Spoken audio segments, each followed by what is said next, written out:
Let me first of all express my deep sense of honor and privilege at being among so many human rights defenders tonight, and express my thanks to the Movies That Matter Festival organizers and Amnesty International for giving me this opportunity. Ladies and gentlemen, the core program of the Movies That Matter Festival is concerned with one of the most essential activities of our time. It may also be one of the most dangerous activities, since the individuals who are engaged with these efforts are amongst the most threatened people in the world. In my contribution to this series of events and films that is called A Matter of Fact, I would like to share with you some of the insights on those who stand up for human rights. Even though I am myself a human rights defender and have been for more than 30 years, my understanding of the situation of human rights defenders deepens in this area because of the insights that I got during the period that I held the position as the UN Special Representative of the Secretary General on Human Rights Defenders. This was not the first time that I had the opportunity to be among human rights defenders. I started practicing law in 1979 when Pakistan was under martial law. In 1980, together with 3 other women, including my sister Asma Jahangir, we founded Pakistan's first all-female legal aid practice in Lahore. In this capacity, I have experienced the isolation and many times social exclusion that women human rights defenders are exposed all over the world. I have been involved in pro bono legal aid in setting up shelters for women fleeing violence and abuse, in human rights awareness raising, and activities, many more activities concerned with the promotion and protection of human rights. In 2006, the United Nations sent me on a fact-finding mission to Darfur, Sudan. And less than 2 years ago, I was appointed to the United Nations fact-finding mission on Gaza conflict.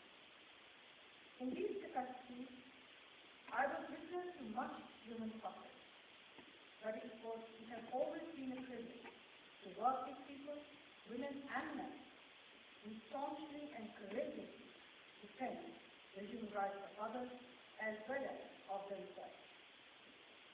You may not realize that human rights defenders is a rather recent concept, and 11 years ago, I was the first UN functionary to have their work in my mandate cited. What is human rights defender? At the UN, we have elaborated and adopted a list of characteristics of this category of people that at the time was still in search of a definition. Human rights defenders seek the promotion and protection of civil and political rights, as well as the promotion, protection, and realization of economic, social, and cultural rights.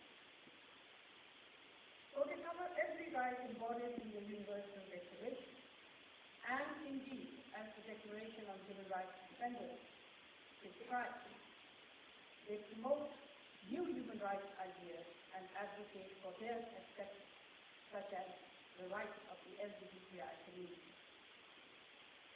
Another element of this category of people that defines them is that they are not only found within organizations and as NGOs and intergovernmental organizations, but may also be lawyers, journalists, health professionals, government officials, civil servants, or community leaders. For us, the defenders are defined by their work, not by their professional status. human rights defenders accept the universality of human rights. A person cannot deny some human rights and yet say he is a human rights defender because he or she is an advocate for others. So if you work for freedom of opinion, you also have to defend freedom of religion. And if you work for the rights of one group, you cannot accept other groups to be discriminated against. Moreover, we have always said that it is not essential for a human rights defender to be correct in his or her arguments in order to be a genuine defender. We are not judges of political wisdom or ethical conviction. The key issue is whether or not their concerns fall within the scope of human rights and whether their struggles are raised in a peaceful manner.